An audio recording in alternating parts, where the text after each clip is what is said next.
안녕하세요. 이 험한 세상에 홀로 아이를 키우며 살아가는 싱글맘이에요. 저는 오늘 이 사연글을 쓰면서 꼭 알려드리고 싶은 게 있어요. 가족 계획은 최대한 철저하게 결혼 후에 하라는 거요. 저와 남편이 애가 생겨서 결혼하게 된 케이스거든요.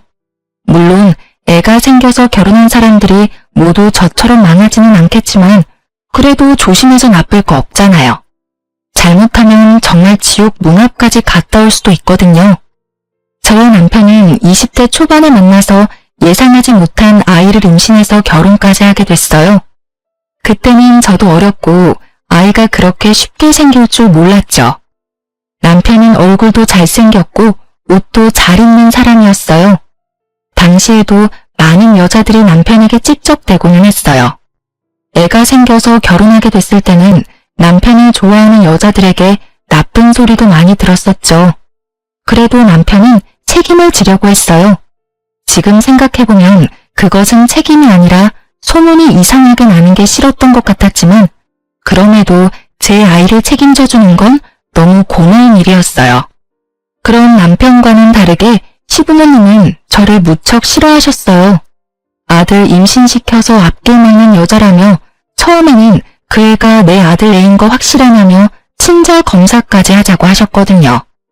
애가 태어나고 정말로 그렇게 했어요. 그렇게 하지 않으면 10년 아니 100년이 지나도 저를 부정한 여자로 만들고 제 아이를 혼외자처럼 만들 것 같았거든요.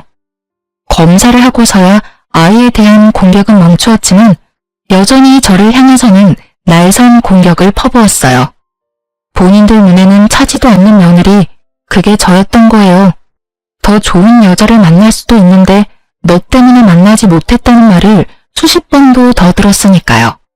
며느리 취급 안 한다면서도 일이 생기면 불러서 일 시키고 돈 내야 할 거 있으면 돈도 달라고 윽박지르고 여하튼 그런 사람들이었어요. 저는 임신과 출산, 육아 때문에 학업도 꼬이고 취직도 꼬인 사람이었죠. 애가 3살이 될 무렵이 되어서야 제게 시간이 주어졌죠. 아이 때문에 열심히 살아가려 애썼지만 이상하게도 버는 돈보다 나가는 돈이 더 많았어요. 남편은 나이가 들어도 아이가 생기고 가정이 생겨도 포기하지 못하는 것이 2가지 있었거든요. 바로 외모를 가꾸는 것과 명품에 대한 사랑이요. 솔직하게 말해서 우리가 돈을 못 버는 건 아니었어요. 남편은 좋은 직장은 아니지만 그래도 꼬박꼬박 월급이 나오고 있었고 저도 직장에서 일을 하면서 월급을 받고 일했어요.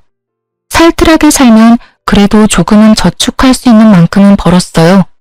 그런데 남편의 사치가 저희를 점점 올가매는 거예요. 빚을 지면 안 된다는 일념으로 투잡까지 뛰는데도 감당이 안 될 정도로 빚이 늘어서 결국에는 집을 팔고 허름하고 낡은 집으로 이사하게 되었어요. 그리고 결혼 5년 차에 남편은 새로운 취미가 생겼어요. 바로 캠핑이었죠. 한창 캠핑 붐이 일어날 때였는데 하루가 멀다 하고 비싼 캠핑 장비를 사들이더라고요. 혼자 즐길 거라면서 아기자기하고 예쁜 소품도 사들이는 걸 보고 저는 저와 아이를 위해 사는 건가 싶었어요. 그런데 정작 저와 아이는 제일 처음 캠핑에만 같이 가볼 수 있었어요. 그 뒤에는 이런저런 핑계로 남편 혼자서 다니게 됐어요. 여전히 캠핑 장비를 사느라 생활비를 주지 않는 남편에게 저는 몇 번이고 말했어요. 제발 이제 그만 좀 사라고요. 그런데도 남편은 알았어 하면서 흘려넘기고는 여전히 비싼 물건을 샀어요. 캠핑은 한 달에 한 번 정도 나가더니 얼마 지나지 않아서는 2주에 한 번은 나가더군요. 그리고 그 뒤에는 매주 주말에 캠핑을 하러 갔어요. 사실 이상하다는 생각은 안 했어요. 힘드니 혼자 있는 시간을 갖고 싶다는 남편에게 더 이상 캠핑 장비를 사지 않는 것을 조건으로 보내준 거였거든요. 사건이 터진 건 캠핑을 다니게 된 지 5달째 되던 날의 평일이었어요. 저는 그날 연차를 쓰고 건강검진을 다녀오는 길이었어요. 아이 보느라 건강검진을 못하고 있다가 부랴부랴 하게 돼서 급히 연차를 쓰는 바람에 남편에게도 알리지 못한 연차였어요. 아무것도 안 먹고 검진을 하고 나오는데 배가 너무 고프더군요. 시간을 보니 점심시간이 다 되어가고 있었고 남편 회사가 근처에 있었으니 오랜만에 남편과 밥이라도 같이 먹을까 싶어 남편에게 전화했어요. 그런데 전화를 받은 남편이 밥 먹을 시간 없다며 전화를 뚝 끊더군요. 바쁜가 보다 싶어서 남편 회사 앞에서 발길을 옮기는데 남편 회사 동료와 마주치게 됐어요. 그분도 밥 먹으러 나오는 길이었던 것 같더라고요. 제가 인사를 하니 그 사람도 인사를 해오며 이상하다는 듯 말하더군요. 여기는 어쩐 일이세요? 오늘 그 친구랑 같이 캠핑 가시기로 했다면서 여행 취소됐나요? 그 말에 너무 당황했어요. 저는 아무렇지도 않은 척을 필사적으로 하며 물었죠. 아, 남편이 캠핑 간다고 하던가요? 연차는 내일까지일까요? 아니요, 하루만 썼던데요. 평일날 그렇게 오래 못 간다고 가까운 데 간다더니 결국은 못 갔나 보네요. 그러게요. 이런 날도 있네요. 그런데 남편이 캠핑 가는 이야기 많이 하나 봐요. 네, 매번 와이프랑 갔다고 자랑해서 저희 와이프가 좀 보고 배우라면서 난리도 아니에요. 저는 그 이야기를 들으며 남편이 바람이 났다는 걸 직감했어요. 모를 수가 없죠.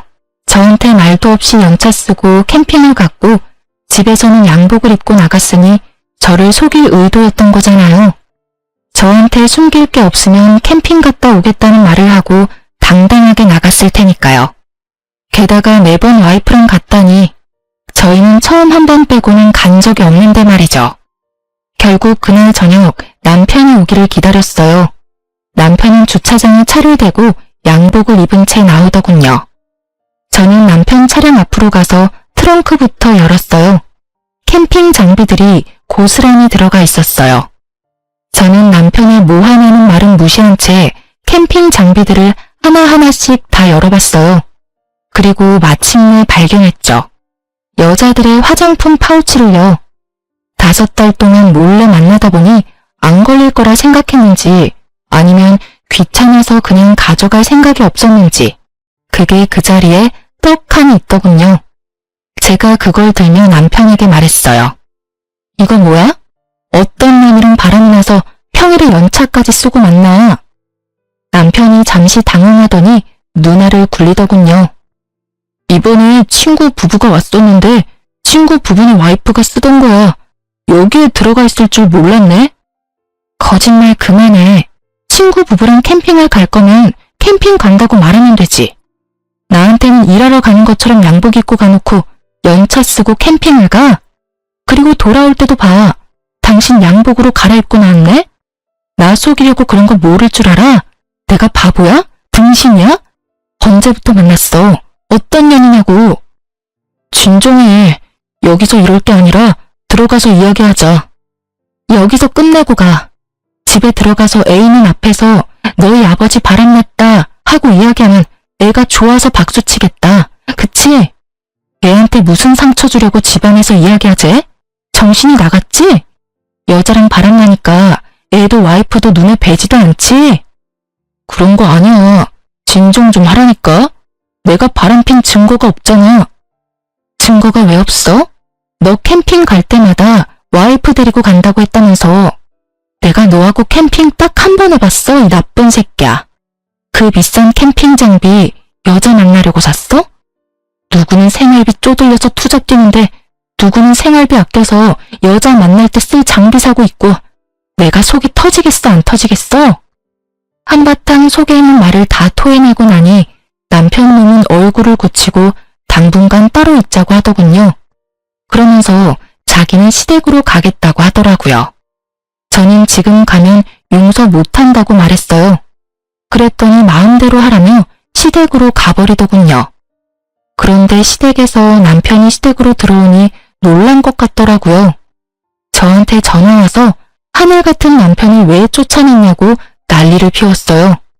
너 눈에 뵈는 게 없어? 누가 하늘 같은 남편을 시댁으로 쫓아내? 네가 이럴 자격이나 있니? 애 하나 가진 걸로 우리 집에 들어와 눌러붙은 너한테 우리 아들 함부로 대할 자격 없어. 어디서 저런 모자란 게 들어와서, 아이고, 내 팔자야. 저도 이번만은 참을 수 없었죠. 네, 그 하늘 같은 남편이 다른 년이랑 바람을 5달 동안 피우고 오늘 저한테 거짓말 하다가 들켰거든요. 평일날 일까지 쉬어가며 여자 만나다가 걸리더니 시간을 좀 갖자니 먼저 시댁으로 간 게 그 하늘 같은 남편이에요. 아무것도 모르시면서 왜 저한테 전화해서 이 난리예요? 이 집에는 바람 피워도 하늘 같은 남편이면 다 용서가 되나 보죠? 뭐? 야, 우리 아들 바람 핀 증거가 어디 있어? 그리고 너 같은 년이 옆에 있으니까 우리 아들이 바람을 필 만도 하지. 네가 뭐가 잘났어? 어? 예쁘기를 해, 돈이라도 잘 벌어. 집안도 별 볼 일 없고 눈치도 없는 게 어디서 큰 소리로 따박따박 말대꾸를 해? 네가 눈에 뵈는 게 없지? 결혼시켜주니 시댁이 우스워? 증거는 차고 넘쳐요. 캠핑 장비 안에 여자 물건이 가득하던데요. 어떤 년인지 잡히면 남편이랑 둘이 묶어서 불륜 남녀라고 온 마을에 소문내고 다니려고요. 제가 못생기고 돈도 없고 시댁도 별 볼 일 없고 눈치도 없어서 그런 식으로밖에 일 처리를 못하거든요. 꽥 소리 지른 저는 전화를 바로 끊어버렸어요. 그리고 남편이 없는 틈을 타 집에 있던 캠핑 장비들을 모두 중고 사이트에 올려서 팔아버렸어요.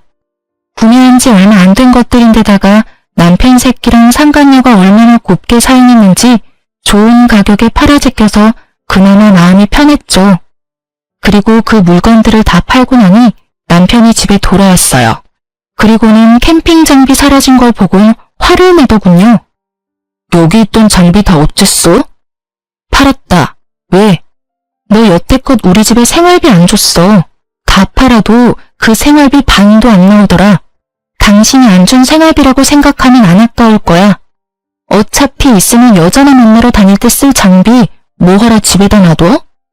그게 다 얼만데 그렇게 후려쳐서 받았어. 아무리 화가 나도 이건 아니지. 뭐가 아닌데? 아닌 건 네가 저지른 불륜이지. 앞으로 캠핑 장비 사들이기만 해봐. 네가 또 바람 피우는 거라 생각하고 내가 손수 오는 족족 다 분지르고 태워버릴 거니까. 알았어. 앞으로 안 사면 되잖아. 그리고 그 여자랑 다 정리했으니까 이제 그만해. 뭘 그만해? 지금 여기서 그만하자고 말할 수 있는 사람은 나야 당신이 아니라. 왜 네가 여기서 뭐가 되는 것처럼 구는데? 그냥 이참에 헤어질까? 나도 이렇게 구질구질하게 사는 거 질렸어. 나도 내 새끼랑 느긋하게 카페도 다니고 여행도 다니고 저녁에 같이 뒹굴면서 살고 싶어. 돈 없어서 매번 저녁마다 투잡들여 나가는 마누라 놔두고 개집질을 하는 남편을 보고 어떻게 열이 안 받고 화가 안 나? 너라면 화 안 나겠냐? 알았어. 내가 미안해. 사과할게. 더 이상 여자 안 만날 거고 오로지 우리 가정에 충실하고 딸하고 당신한테 잘할게. 그럼 됐지? 갑자기 이렇게 사과하고 다 끝내자고? 어이가 없어서. 당신은 뭐가 그렇게 당당해? 당신 미안하다 그러면 내가 아이고 그래요 괜찮아 하고 말할 줄 알았어? 사과는 내가 원할 때 받아줄 거야. 그 전까지는 나한테 사과하지 마. 저는 여전히 화가 풀리지 않았고 오히려 의심만 더 들었죠. 남편님이 왜 여자랑 이렇게 바로 헤어졌을까 싶었거든요. 이때는 그런 생각이었어요. 그 여자랑은 재미만 보고 싶었던 건가? 하고요. 남자들이 바람나면 마누라한테 다시 돌아오는 경우가 많으니 그런 거라고 생각하긴 했는데 너무 급작스럽게 3일 만에 모든 게 끝나 있었잖아요. 그럴 거면 남편이 그렇게 공들여 만났을까 싶기도 하고 그래서 나중에 뒤를 캐봤는데 정말로 만나는 사람이 없더라고요. 정말로 남편이 마음을 고쳐먹었다고 생각하기로 했어요. 그때부터는 저와 아이에게 눈에 띄게 잘해줬거든요. 아이가 좋아하니 저도 용서할 마음이 들었어요. 그런데 그것도 오래 가지는 않았어요. 여자 문제가 또 터졌거든요. 첫 외도 문제로부터 1년이 지났을 때 남편의 태도가 점점 바뀌고 있었어요. 쎄하다는 느낌 아시죠? 뭔가 눈에 띄게 변한 건 아닌데 가끔씩 저와 아이를 방치하는 느낌이 들거나 냉정하게 끊어내는 느낌이 들었어요. 처음에는 그냥 직장에서 기분 나쁜 일이 있었나 보다 싶었는데 그게 아니더라고요. 점점 더 그게 심해지면서 이혼 직전에는 완전 남처럼 대했거든요. 무슨 일인지 물어보려고 운이라도 떼면 말도 섞고 싶지 않다는 표정으로 밖으로 나가버리니 대화를 할 수도 없었어요. 그리고 그 뒤로 몇 번의 대화를 시도한 끝에서야 남편이 왜 그러는지 알게 됐어요. 요새 왜 이렇게 날카롭게 굴어? 내가 뭐라도 알아야 신경을 쓰지. 애한테도 그렇게 차갑게 대하고. 대체 무슨 일인데? 나한테 화난 거라도 있어? 이제 그만하자. 나 당신이랑 계속 만나고 싶은 마음 없어. 사랑하는 사람이 생겼거든. 이제부터는 그 사람한테만 집중하고 싶어. 뭐? 사랑? 당신 미쳤어? 당신 유부남이야. 애 딸린 유부남. 그런데 무슨 사랑이야? 그거 사랑 아니고 불륜이거든? 와, 대단하다, 대단해. 결국은 바람을 또 피우네? 바람 피우는 거 아니고 사랑. 나 당신이랑 이혼할 거야. 법대로 하자면 법대로 해. 나는 그 여자랑 결혼까지 할 거라서 솔직하게 말하면 한시라도 빨리 이혼하고 싶거든. 정말 네가 미쳤구나? 뭐? 결혼? 지금 결혼 상태인 네가 결혼? 내가 쉽게 이혼해줄 것 같아? 어떤 년인데? 내가 얼굴이나 한번 보자. 도대체 어떤 년이길래 남의 남자를 꼬셔서 이혼까지 하도록 만들어? 남편이 저를 아래 위로 훑어보더니 짧게 한숨을 쉬며 저한테 소리 지르더군요. 그 꼴로 누구를 만나? 당신 거울 좀 보고 살아. 내 옆에 있을 때마다 내가 얼마나 부끄러운지 알기는 해? 얼굴이 못생겼으면 꾸미고 다니기라도 해야지. 완전 아줌마 꼴에 옷은 다 늘어져서. 내가 여태껏 참고 산 것만도 대단하다는 생각 안 들어? 당신이 뭘 참고 살았는데? 나쁜 새끼야. 나도 너처럼 생활비 안 쓰고 화장품에 옷에 미용을 썼으면 이렇게 망가지지는 않았어. 내가 살림하느라 고생할 때 옆에서 얼굴 두드리며 치장만 열심히 하던 주제에 뭐? 참고 살았다고? 마누라가 돈 벌어서 인간답게 살 수 있게라도 해줬으면 고마워해야 하는 게 당연한 거 아니야? 가만 보니 진짜 쓰레기 아니야. 그래, 쓰레기 할게. 그러니까 이혼해줘. 최대한 빨리. 남편은 저와 부딪히는 걸 피하며 무조건 이혼하자고 달려들더군요. 그 길로 나가서 들어오지 않았어요. 아마 시댁에 들어가서 살던지 상간녀 집에서 같이 살던지 하겠죠. 분노로 정신이 나갈 것 같은 저는 일주일 연차를 신청했어요. 그리고 그 일주일 동안 남편 뒤를 졸졸 따라다녔어요. 이틀째가 돼서야 저는 상간녀를 보게 됐어요. 정말로 저와는 정반대의 여자였어요. 예쁘고 못생기고의 문제가 아니었죠. 몸에 걸치고 있는 모든 것들이 명품이나 명품에 준하는 브랜드였거든요. 온몸을 명품으로 휘감은 여자는 남편과 함께 유유자적하게 쇼핑을 하더라고요. 비싼 주얼리숍에서 무언가를 구매하고 나오더라고요. 그걸 보면서 진짜 살이 부들부들 떨리는 기분을 참아냈어요. 마누라한테는 기념일에도 선물 하나 안 사주더니 저런 여자한테 빠져서 돈은 잘만 쓰는구나 싶었거든요. 그렇게 남편의 뒤를 쫓는데 두 사람이 큰 주택 앞에서 내리더군요. 그리고는 한 차례 안아주더니 남편은 자기 차를 끌고 떠났고 상간녀는 그 주택으로 들어가는 것처럼 보이더니 그 현관 앞에서 잠시 서 있다가 남편이 내려간 길 반대편으로 내려가더군요.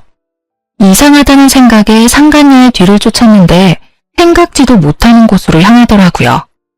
저는 그걸 보고 아주 좋은 생각이 떠올랐어요. 바로 남편에게 빈엿을 먹일 생각이요. 며칠 더 상간녀 뒤를 쫓던 저는 일주일 뒤쯤 남편을 불러냈어요.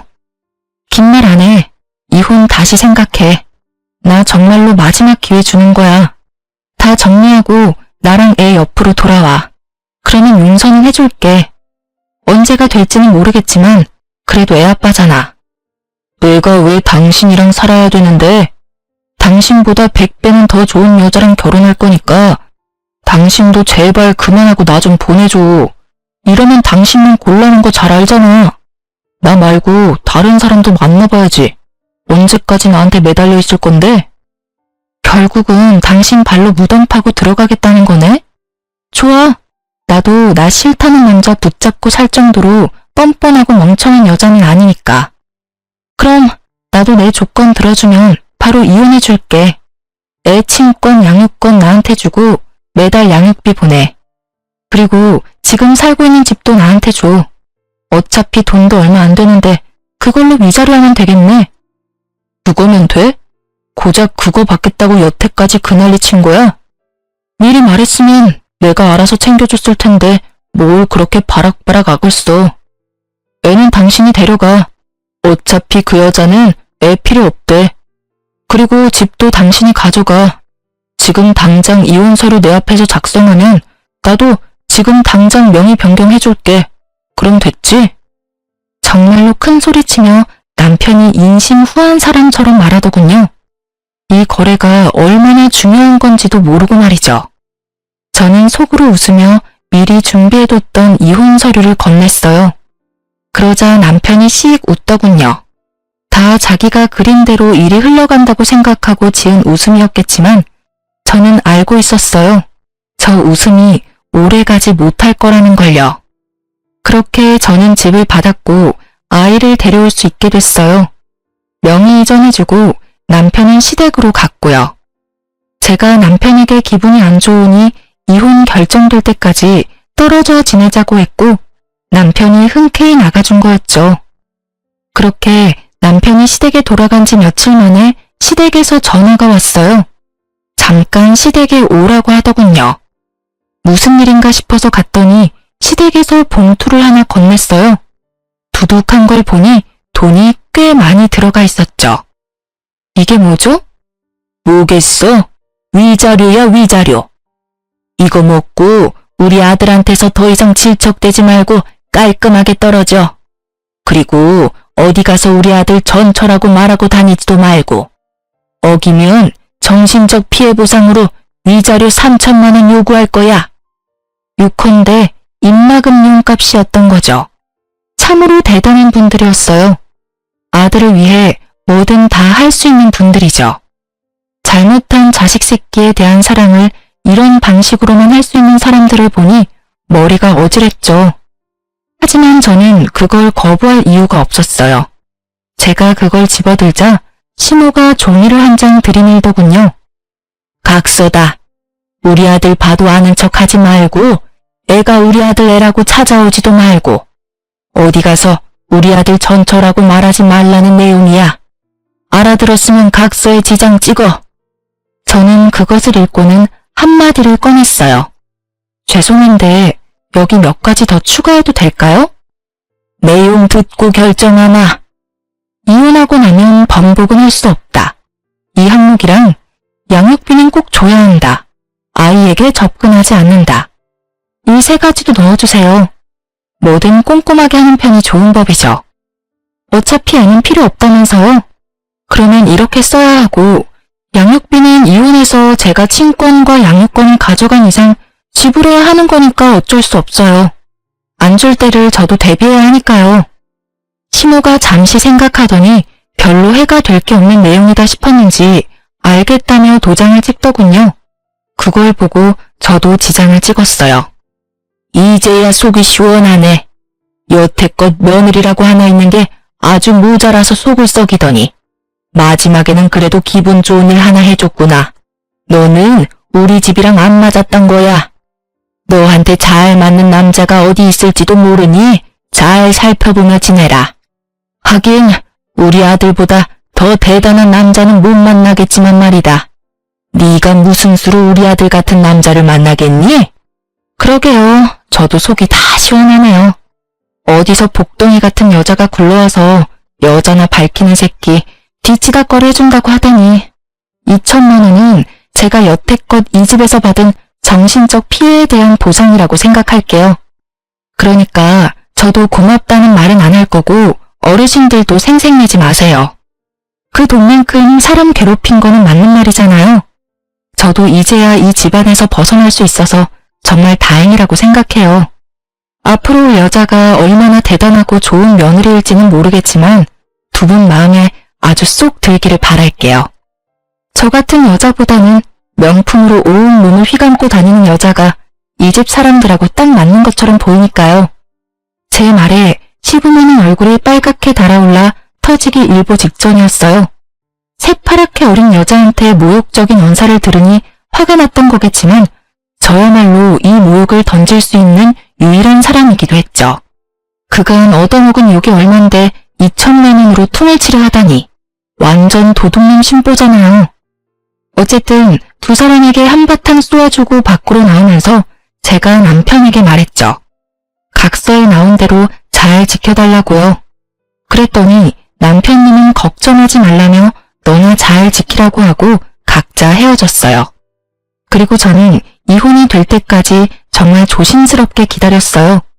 두 사람이 깨지면 제 계획도 깨지니까요. 상간녀와 남편님이 깨쏟으며 알콩달콩 미래 이야기를 하고 있어야 제가 줄 비곁이 두 사람에게 큰 타격을 줄 거거든요. 그리고 법적으로 모든 게 정리되자마자 남편부터 불러냈어요. 커피숍에 들어섰는데 남편이 앉아있는 게 보이더군요. 제가 다가가자 남편님이 살짝 놀란 얼굴로 쳐다봤어요.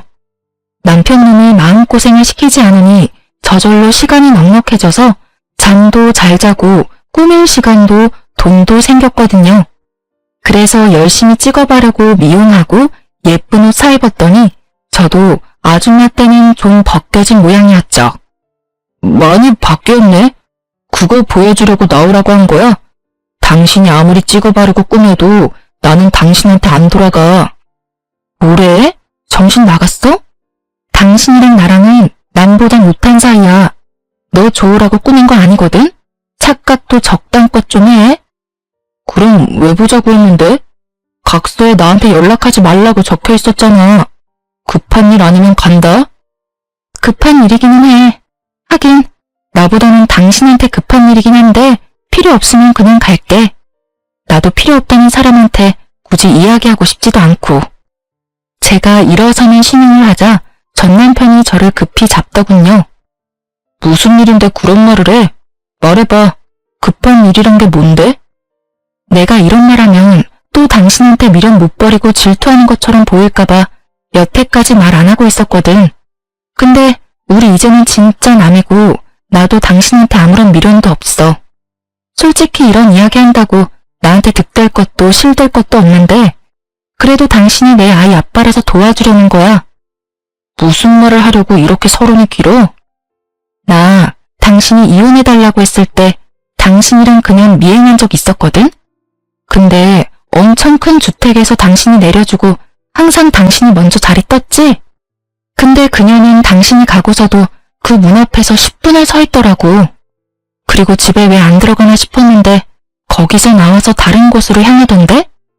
그 주택가에서 좀 많이 떨어진 원룸촌으로 들어가는 걸 봤어. 약속이 있었나 싶었는데 그 뒤에도 쭉 그 여자는 그 주택에서 내려줘도 매번 똑같은 원룸 빌라로 가더라고. 출퇴근도 거기서 하던데? 혹시 다른 남자라도 있는 거 아니야? 잘 알아보고 결혼하는 거 맞지? 제 말을 듣는 동안 전 남편 얼굴이 시시각각 변하더군요. 이게 끝이야. 뭐 두 사람 간의 신뢰가 있으면 큰 문제 없는 일이지. 내 이야기는 끝났으니까 이제 정말 끝이네. 갈게. 그렇게 말하고 자리에서 일어섰는데 전 남편이 초조한 얼굴로 제게 그러더군요. 혹시 그 건물이 어딘지 기억해? 같이 좀 가줬으면 하는데. 저는 알겠다고 흔쾌히 말하고 전 남편을 데리고 상간녀가 드나들던 원룸으로 향했죠. 그곳에 도착했을 때 전 남편의 얼굴은 완전히 똥 씹은 표정이었어요. 전 남편은 원룸으로 들어가지 못하고 그 근처에서 지켜보고만 있었어요. 저는 놔두고 가려다가 곧 있을 즐거운 만남을 위해 가지 않고 같이 기다리고 있었죠. 그리고 상간녀가 나타났어요. 여전히 온몸에 명품을 휘두르고요. 빌라 입구에서 들어가려는데 전 남편이 나타나 상간녀 손목을 확 낚아채며 소리치더라고요. 너 뭐야? 여태까지 부잣집 딸인 것처럼 나 속인 거야? 네가 왜 여기서? 오빠, 여긴 어떡해? 아는 사람이 있어서 여기 잠깐 들린 거야. 아는 사람? 그러면 너 혹시 바람 났어? 다른 남자 만난다고 결혼한다고 이 원룸에 드나드는 거야? 전 남편의 그 말에 상간녀가 아무 대답도 못하고 버벅거리며 전 남편 눈치만 보더군요. 말해봐.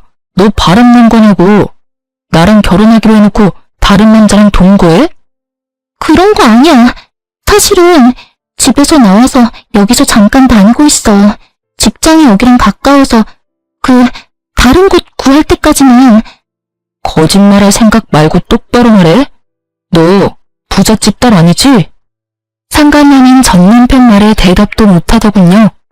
남편이 그걸 보고 얼굴을 일그러뜨리더군요. 어쩐지 이상하다 했어. 그렇게 돈이 많은 년이 왜 나한테 결혼 준비 다 맡기는지 이해가 안 갔는데 돈도 없는 년이었네. 우와, 진짜 어이가 없어서. 너 도대체 뭐 믿고 나한테 거짓말한 거야? 말 좀 해봐. 그게... 지금 걸치고 있는 것도 다 짝퉁이야? 너 설마 나하고 결혼하려고 그런 거 모으고 다닌 거였어? 그럼 너 직장도 거짓말했어. 너 대기업 다닌다며. 미안. 오빠, 나도 일이 이렇게 될 줄은 몰랐어. 이걸 보니 제 짐작이 맞았더라고요. 전 남편은 상간녀가 돈 많은 여자라고 생각했나 보더라고요. 그래서 돈 많은 여자와 결혼하기 위해 저랑 이혼하자고 당당하게 말했던 거고요. 그리고 그럴 거라고 생각하고 저한테 그 다 허물어져가는 집 명의에 애 친권, 양육권까지 싸그리 다 줘버린 거예요. 자기 무덤 파는 줄 모르고 말이죠. 삽질도 그런 삽질이 없었죠. 제가 이걸 언제 깨달았냐면 첫 번째 외도 때 남편이 금방 상간녀와 헤어졌다고 했잖아요. 그때 남편이 왜 이렇게 쉽게 끊었나 생각했는데 알고 보니 첫 번째 외도 상대가 그리 잘 사는 집이 아니었던 것 같더라고요. 간보다가 아닌 것 같으니 헤어지자고 하고 저한테 다시 돌아온 거였죠. 제가 좋아서가 아니라 제가 벌어다 줄 돈으로 열심히 꾸미고 치장하려고요. 완전 나쁜 놈의 새끼가 따로 없어요. 마누라를 뭐라고 생각하는 건지. 두 번째 외도에서는 온몸을 명품으로 휘감은 여자를 만나서 옳다구나 싶어서 뺏기지 않으려고 열심히 작업하고 저한테 이혼 선언까지 한 거죠. 그것마저 잘못 생각한 거지만요. 그 명품들이 짝퉁일 거라고는 생각도 못했나 보죠. 하긴 마누라 돈으로 불륜하는 것부터가 참 바보 같은 놈이 하는 짓이긴 하잖아요. 제대로 알아보지도 않은 건 본인이면서 상간녀에게 네가 속였다며 난리 피우고 이 남자는 불륜도 사랑이 아닌 계산적으로 하는 천하의 나쁜 놈인 거죠. 하긴 불륜을 사랑으로 해도 문제가 있지만 그마저도 계산이었으면 소시오패스 아닌가요? 전 남편의 계속되는 추궁에 상간녀가 먼저 고개를 숙이더군요. 오빠, 나 사랑하는 거 아니었어? 내가 좋다며. 구질구질하고 다 늙은 아줌마 같은 마누라가 싫다며. 내가 오빠 옆에서 오빠 빛나게 해줄 사람이잖아. 지랄하네. 야, 돈도 없는 년한테 내가 무슨 관심을 가져. 부잣집 딸인 것처럼 거짓말해놓고 사랑한다고? 거짓말도 적당껏 좀 해라. 역겨워서 토 나올 것 같으니까. 전 남편의 발언에 상간녀 얼굴이 확 굳어버렸어요. 그 예쁜 얼굴이 바들바들 떨리더니 전 남편에게 한마디 하더군요. 그래서 지금 나 버리겠다고? 결혼 청첩장도 다 돌렸는데. 그래, 너 나 속이고도 결혼할 수 있을 줄 알았어? 꿈 깨라. 어디서 쥐뿔도 없는 년이. 야, 내가 쓴 돈 다 내놔. 결혼식 취소 비용 다 내놓으라고. 오빠 돈 많다며? 그 정도도 처리 못해줘? 설마 오빠 돈 없어? 하긴 이상하긴 했어. 마누라가 워낙 없이 살았잖아. 여태까지 마누라한테 돈 벌게 시키고 그 돈 갈취해서 그 비싼 물건들 사들인 거야? 미친놈. 결혼 안 하는 게 천만다행이네. 너 같은 놈한테 잘못 걸렸으면 당신 전처처럼 이혼할 때까지 돈 갖다 바치느라 일하다 늙어 죽었을 테니까. 결국은 전 남편도 상간녀와 똑같았던 거죠. 두 사람 다 돈이 많은 척을 했고 두 사람 다 돈이 많은 사람을 찾은 거예요. 기생충처럼 빌붙어서 살고 싶어서. 뭐라고? 너 말 다 했어? 다 했다. 왜? 어쩔 건데? 어차피 다 들통나고 파혼까지 당한 마당에 내가 못할 건 뭐 있는데? 돈 많은 여자나 잡아가지고 팔자 패려고 한 기생우라비 같은 새끼가 감히 누구한테 지랄이야? 여자한테 빌붙지 않으면 명품도 못 사는 남자 같은 거 내 쪽에서 거절이야. 재수가 없으려니까 어디서 저딴 놈이랑 엮여가지고 앞으로 연락하면 스토커로 신고할 테니까 우리 집 앞에서 당장 꺼져. 상간녀 성격이 보통 넘더라고요. 저는 두 사람이 싸우는 모습을 보며 끄끄거리며 웃음을 참고 있었고 낭패한 전 남편의 얼굴을 보고는 정말 배를 붙잡고 웃고 싶었죠. 그래도 남의 불행을 내 행복으로 삼고 싶지는 않아서 열심히 참아봤답니다. 그래도 웃음이 막아지지는 않았지만요. 상간녀가 자리를 뜨고 저도 슬그머니 자리를 뜨려는데 전 남편이 저를 붙잡더군요. 잠깐 기다려봐. 우리 이혼 없던 일로 하면 안 될까? 당신도 봤잖아. 저 여자 나를 돈으로밖에 생각하지 않았어. 게다가 아무것도 가진 것도 없으면서 사치만 엄청 해대는 여자고. 난 그냥 저 여자한테 당한 불쌍한 남자야. 당신이 그렇게 말하니까 소름 돋는다. 당신이 저 여자한테 하는 모든 말들이 당신한테 해당되는 일인 건 알고 있어? 당신도 나를 돈으로만 생각했잖아. 그리고 가진 것도 없으면서 사치만 해대고 있고.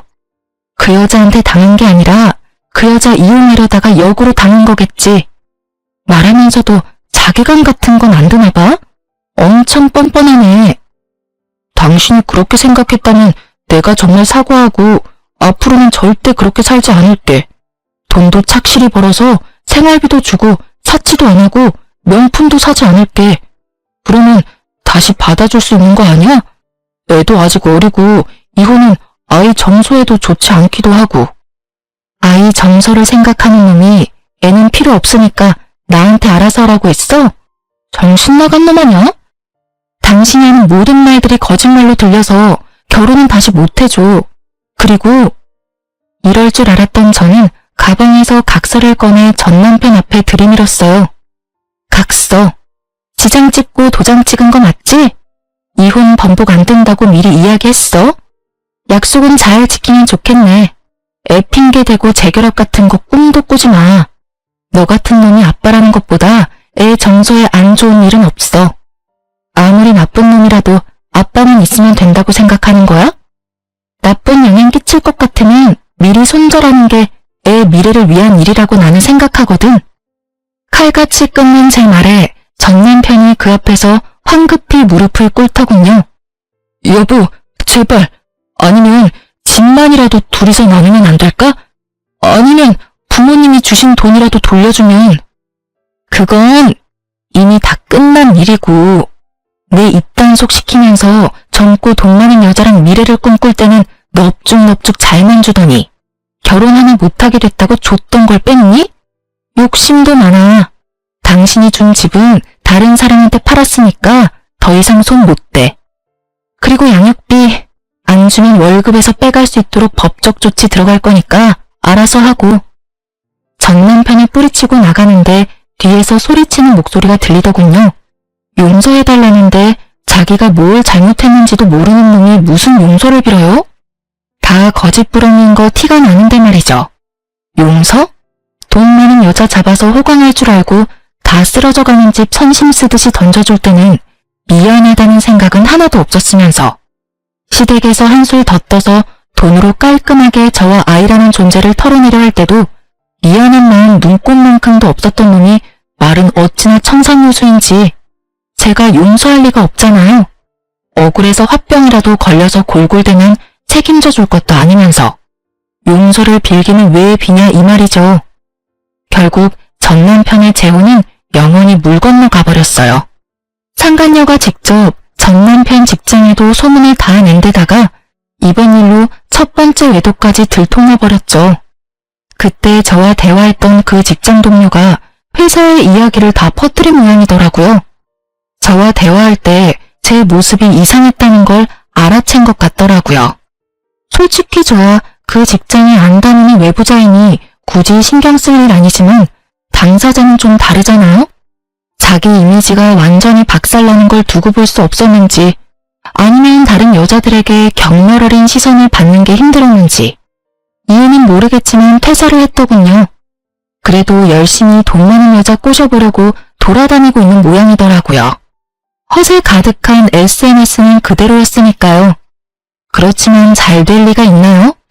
집도 없이 시댁에 얹혀 사는, 외도를 이유로 이혼하고 외도 상대와도 파혼한 남자가 잘 되는 게 더 이상하죠. 그리고 그렇게 전 남편의 새로운 시작을 응원했던 시댁에서도 1년이 다 지나고 저에게 연락을 해왔어요. 애미냐? 긴 말 안 하겠다. 애 데리고 다시 돌아와라. 기회는 2번 안 준다. 그러니까 적당히 하고 다시 와. 무슨 소리 하시는 건지 모르겠네요. 뜬금없이 전화하셔서 애미라니. 죄송하지만 저희 이제 법적으로 남남이에요. 아니지, 남보다 더 못한 사이죠. 그런데 왜 제가 돌아가요? 그리고 사람을 우습게 보시는 모양인데 기회는 그쪽에서 주는 게 아니라 제가 줘야 하는 거죠. 저는 줄 생각도 없긴 하지만 기분은 무척 상하네요. 저는 아직도 어른께서 직접 작성해서 주신 각서 잘 간직하고 있으니까 그 각서대로 행해주셨으면 좋겠네요. 우리 아들이 저렇게 됐다 해도 너보다 잘난 건 사실이야.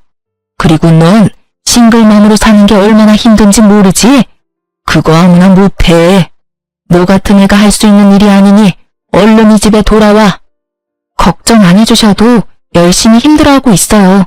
친정에서도 많이 도와주니까 괜찮고요.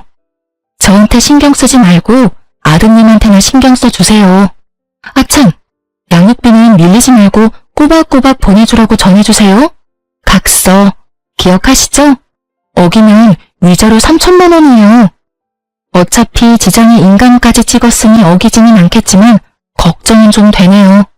전화와서 오라고 하는 거 보니 그 사람 발등에 불 떨어진 모양 같기도 하고. 어쨌든 저는 더 이상 엮일 생각 없으니까 알아서 좋은 며느리 만들어주세요. 예쁘지도 않고 돈도 없고 처가도 별 볼 일 없고 눈치까지 없는 며느리 뭐하러 다시 맞이하려 그래요? 집도 없고 여전히 어른이랑 같이 살면서 이혼과 파혼을 한 번씩 한 아들인데 그에 걸맞는 며느리 찾아주시면 되죠. 그럼 이만 전화 끊을게요. 다시 전화하지 마세요. 기분이 더러워져서 안 되겠네요. 그 말을 끝으로 전화를 끊어버렸어요. 아, 싸가지 없는 말을 하고 나니 얼마나 속이 시원하던지. 오해하지 마세요. 저는 예의번절을 잘 지키는 착한 어른이랍니다. 다만 제 심장에 비수박아서 비틀어짜는 사람들에게까지 예의번절 지켜줄 필요 없잖아요. 이렇게 저와 그쪽 집안과의 악연은 끝을 맺었어요. 정말 길고도 질긴 악연이었죠. 아이를 갖지 않았다면 이런 일도 겪지 않았겠지만 아이가 생기지 않았다면 이런 일도 견뎌낼 수 없었겠죠. 그 아이는 지금도 무럭무럭 잘 자라고 있어요. 언젠가 아이가 아빠에 대해 궁금해하면 차분하고 진지하고 교육적인 말로 이야기해주려고 미리 사연글을 쓰면서 정리해봤네요. 여전히 떠올리면 욕이 나올 것 같은 날들이었지만 마지막에 선사한 엿 덕분에 조금이나마 맺힌 돌덩이가 사라진 기분이에요. 그리고 글 읽는 분들께서도 조금은 시원한 기분 느끼셨으면 좋겠네요. 그럼 저는 이만 들어가 보겠습니다. 모두 행복한 하루 보내세요.